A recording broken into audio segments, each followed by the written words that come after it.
you like our videos, please like, share, comment, subscribe, and all that good stuff that this little chunky boy, well, this month.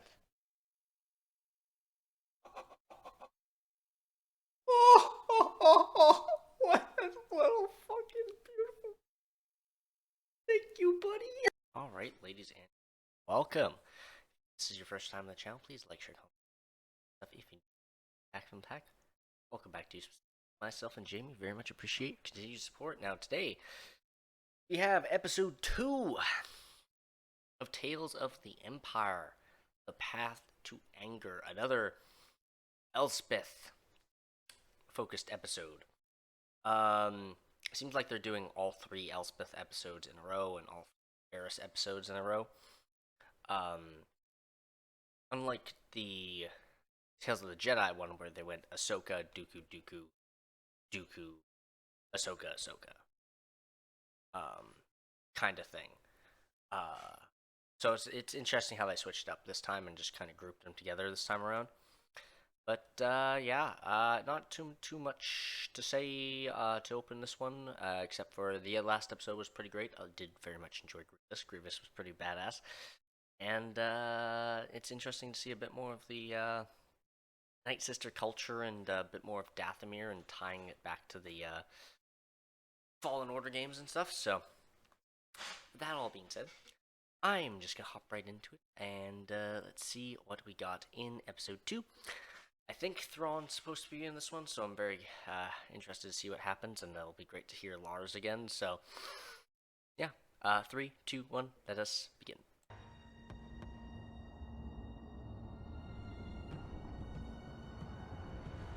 No, they are not opening with Revenge of the Sith. Okay, you faked me out real fucking fast there. God damn it. I thought they were opening with Revenge of the Sith. But no, that's Imperial Star Destroyers. And lower fuel consumption. And most important, shields. To better protect your pilots and keep them on the field of battle. That is such an old-ass design. Aside, how feasible is the production of these starships? Oh, interesting. My base of operations is on Corvus. Thank you for your presentation, Magistrate. Unfortunately, we will not be moving forward. Oh, so she was a Imperial Magistrate. Fascinating. Also, nice to see that Starfighters designs. Our interest was never in your plans. These fertile systems, however, now those are interesting. We will be there in short order. They want resources. They don't want the new fucking I suggest you return Imperial to the world starships. and prepare for our arrival. Those fucking goofy ass tripod designs there, man. I don't think they've put those in any show yet. I can't remember. But that's so good that they brought that up as a scrap design. The engine manifold. Why? The interior Oh. twin ion engine. Suppose the Empire is going to steal my ideas as well as my resources. No. Oh, yeah. I'm curious to know about the mind that came up with them. Helion, don't understand I believe why. that's his name. I have a question for you. Oh, he's working under Why Thrawn, is yeah. it that you want to lend your substantial talents and vision to the Empire? Good question. Why, for the glory of the Empire, of course. You should have been a bit more forward and honest with that guy, since he was actually listening to your ideas. Oh, so she was a magistrate on this planet before the fall of the Empire, too. Were you successful? No, But you promised us work and prosperity. Oh, the Empire wants only your resources. You said the Empire would help to change things. We trusted you. Put our lives in your hands. oh, I see how it When is. I found your village, you were nothing. I built your fortifications. I gave you strength to control the local system. This is how the divide between her and the people started. Promised us wealth. Everything comes at a cost. Including failure. What a fucking comeback. For all Oh wow, this place had a lot more production on it before though. Jeez. And a lot more forests too. So those were absolutely completely harvested. Good point. Oh, what the fuck? Oh, so she has the fucking spear already, but... Huh. Interesting that's an assassin of that race. Now, people wouldn't have hired a guy with this kind of talent. So this must be an Empire-based thing. Like Tester or something. She hit the fucking bell so they see what's going on up there. Call the guards. No. Wow. Oh, that was quite a move. Yeah, that's kind of why you don't fight with a sword with a giant fucking ring in it. Magistrate? He was working for the Empire, I knew it. That will be all. Oh, that's Rook! Theatrics, but we had to make sure you were capable of handling yourself. I'm pretty sure that's an established character. Yeah! Yeah, he's been around for a while. Forward to working with you. He was like Thrawn's personal assassin that was working for him in Rebels. Right. Oh, here he is. Damn, BB looking good. My interest is based on... Oh, this is when he was really low down in the ranks too. I think, because, yeah, he's just got a black uniform and... Oh, yep. Captain Pally, I agree. The Empire is a magnificent construct. However, it's not without its vulnerabilities. Not wrong. While many of my colleagues overlook where problems begin, and they always start small. You speak of the growing rebellion. A sickness. Ah, okay, interesting. So this is background for both Thrawn and Elsbeth. If we I wants only this planet and its resources, not my mind. short-sighted indeed. Yes. Over time, this will create a weak and disillusioned military. The Empire will slowly crumble. Why do you care? He's calling all this shit like years ahead of Why time. should I? Years ahead of I time. believe this is a question Captain Pallion join out of greed and self-interest, others out of fear. So All why with did ambitions of power. why did she join? Yeah. Answer again. Why do you seek imperial favor? The delivery's so good too. Revenge. Yep. Years ago, my people were all but destroyed. Yep, that sounds about right. My culture, anger gives me strength, and it is that strength that I offer the Empire. Interesting. Offer accepted. that's a great line. Disdain. A portion of my fleet. Oh. At your disposal to begin your operation. What does this mean? Oh boy. It means she won. Yes, indeed she did. Long live the Empire. Of course. So what, he just gave her funding for her ideas and her research then? That was kind of a... Okay. Kind of short, sweet little episode there. Yeah, that's the thing with these episodes, that they're so damn short, I don't really have much to talk about with them. It's like... If they were even a little bit longer, I might be able to squeeze out a bit more. Kind of like with the X-Men 97 episodes. They're around 30 minutes long. And I can kind of squeak out a bit more to talk about with them because there's a lot more going on. But here it's like, I can sum up what happened in the episode in like a minute and a half. Here, I'll actually... Okay, go. So she presented her ideas to the Imperial Council. They rejected it. She went home to her planet. She whined a bit that she didn't get her promotion. The villagers turned on her and they hate her for not giving her jobs. And then she moped a bit, and then an assassin tried to kill her.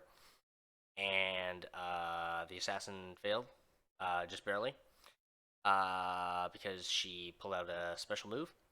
And then the assassin was called off because it was an Imperial sent by Thrawn, and Thrawn then offered her a place in the Empire and some funding, and sought to see what she was really all about and what she could actually achieve as part of the Empire. And I think that is basically everything that happened in the episode, and I'm under a minute.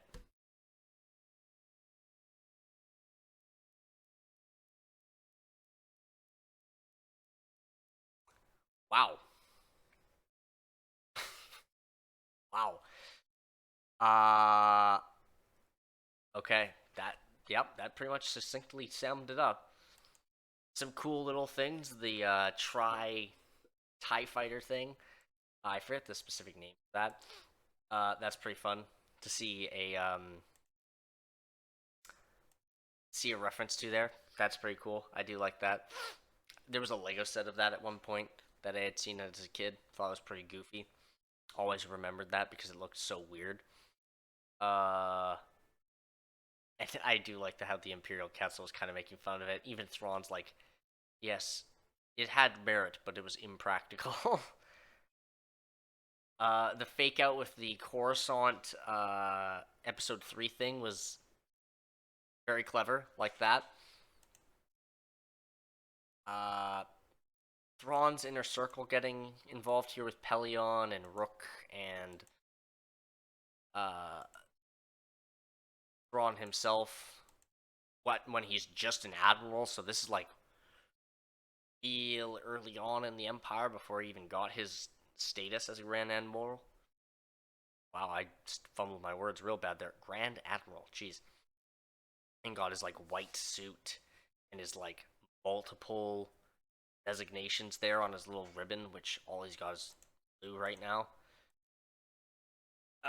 So yeah, I kind of wonder what that even means. And plus, how did Elsbeth get the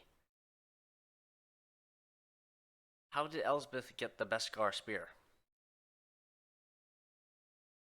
Like, that's the other thing that I kind of dislike about this is that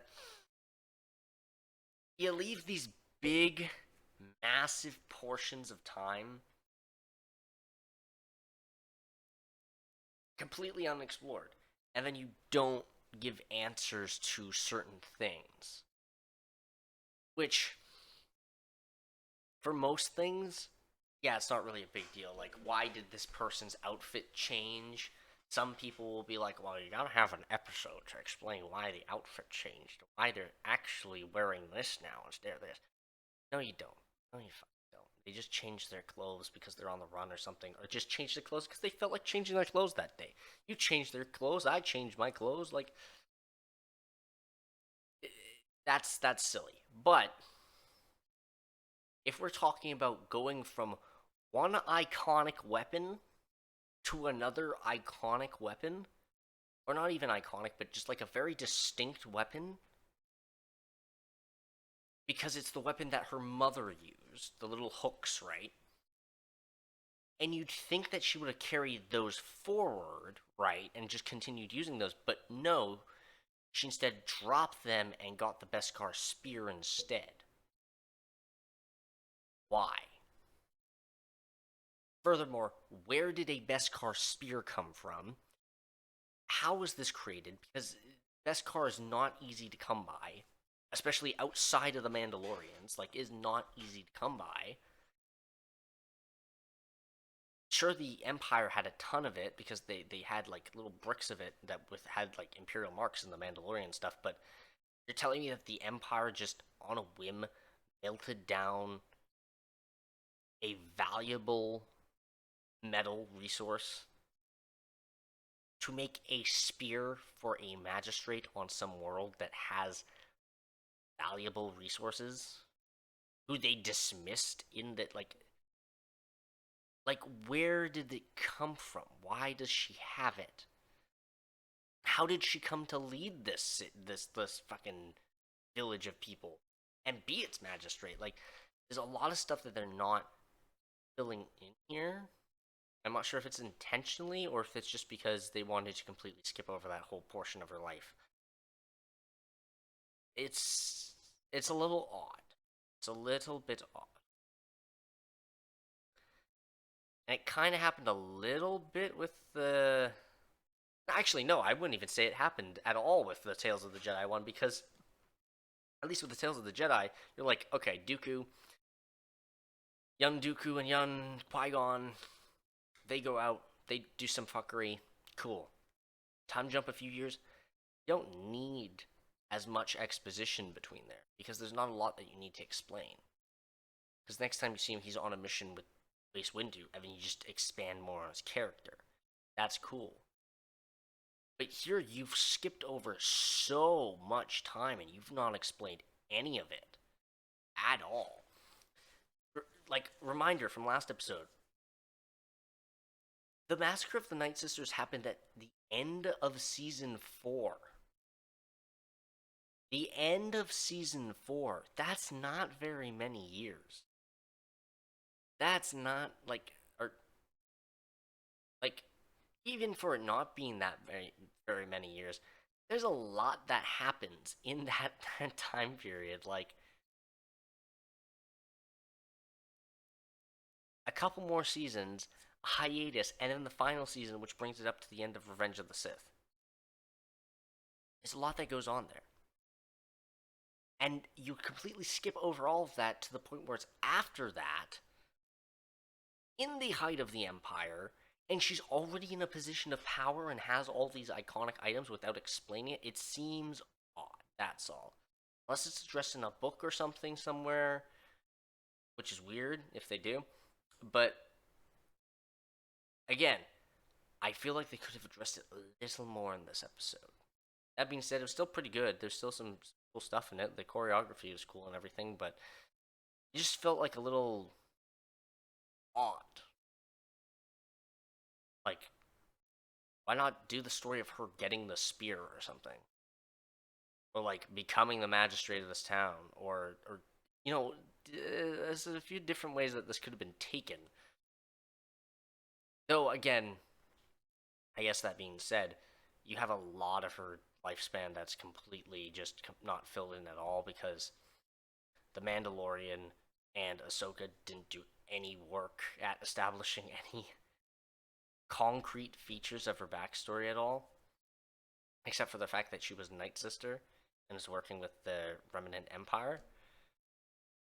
So you have her history from the Clone Wars all the way up until post-Empire that you have to fill in a backstory for. It's just like...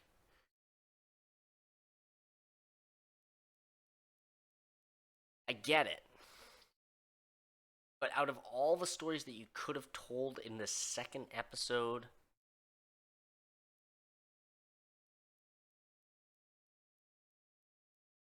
I feel like a very simple fix to this would be to have her fighting Rook with her blades instead of the spear. Because she's fighting with her mother's blades, she does the fight, and then Thrawn gives her the spear as like a token to like induct her into the Empire, which is why it's such a big thing and why she carries it around so much and doesn't carry her mother's blades anymore, because it's a token of value to the Empire or something. I can't remember if they gave a backstory for the spear belonging to the village. I really don't remember it being in the show at all. So I don't know where the heck it came from or what. You know what? Let me just look it up. Let me just look it up and see if they actually ever gave this thing a backstory.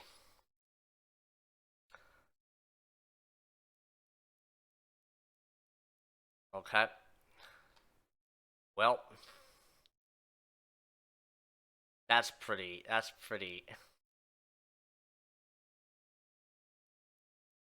Wow.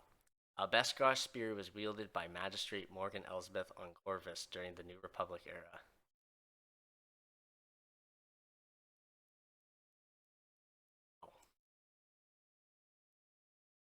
That is the most... Oh boy.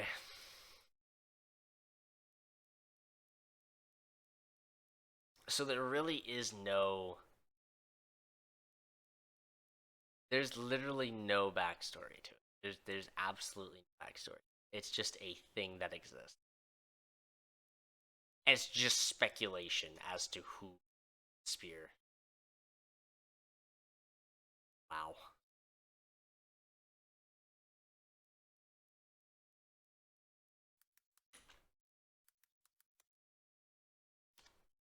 Who made it?